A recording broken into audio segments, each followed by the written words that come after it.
अस्सलाम वालेकुम वरहमतुल्लाहि वबरकातुहू। उम्मीद करता हूँ कि तमाम लोग खैरियत से होंगे।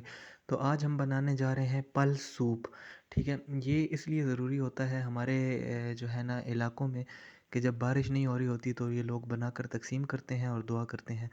तो चले रेसिपी की तरफ आते हैं। तो हमने सबसे पहले जो है ना एक दिन पहले ही लोबिया, सफ़ेद छोले, काले छोले और गंदम के दाने ये भिगो कर रख दिए थे।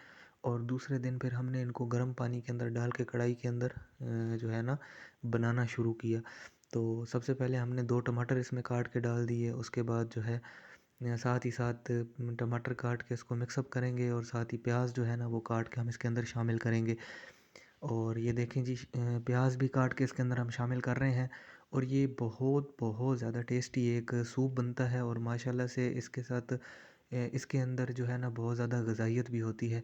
तो ये जो है ना आप बनाकर एक बार ज़रूर ट्राई कीजिएगा, ये बहुत यूनिक रेसिपी है। और देखें जी, ये बन रहा है, चैनल को ज़रूर सब्सक्राइब कीजिए ताकि हर आने वाली वीडियो आप तक बआसानी पहुँचे। तो ये हमने डाल दी जी अदरक। अदरक जी जो है ना वो हमने, अच्छा ये आप सोच रहे होंगे कि ये सब कुछ बड़े-बड़े पीसेस में क्यों डल रहा है? ये इसलिए डल रहा है क्योंकि इसको पकने में नॉर्मली 1 घंटा तो ज़रूर लगता है, या 1 घंटे से भी ज़्यादा बाज़ दफ़ा लग जाता है। तो क्योंकि जब तक इसका जो है ना सही रस ना निकले, मिसालों की तरफ आएँ तो घर के अंदर जो मिसालें हैं वही इस्तेमाल कर रहे हैं। नमक, सुरख मिर्च पाउडर, हल्दी पाउडर और पिसा हुआ धनिया और साथ में जो है ना दड़ा मिर्च और काली मिर्च। ये जो घरों के अंदर आपको इजीली अवेलेबल हो वही जो है ना मिसाला हम इसके अंदर ऐड करते हैं और इसको अच्छे से मिक्स कर देते हैं।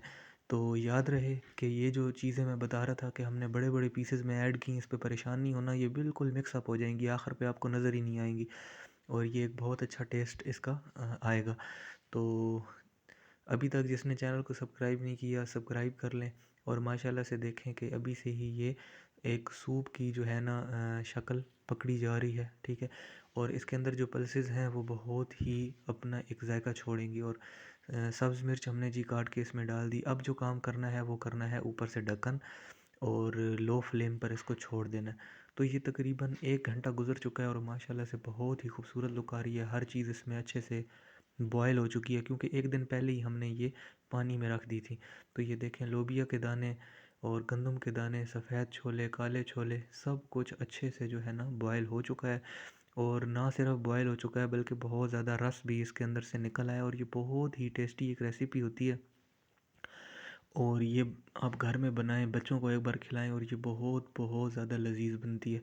तो उम्मीद करता हूँ कि आज की रेसिपी आपको अच्छी लगी होगी।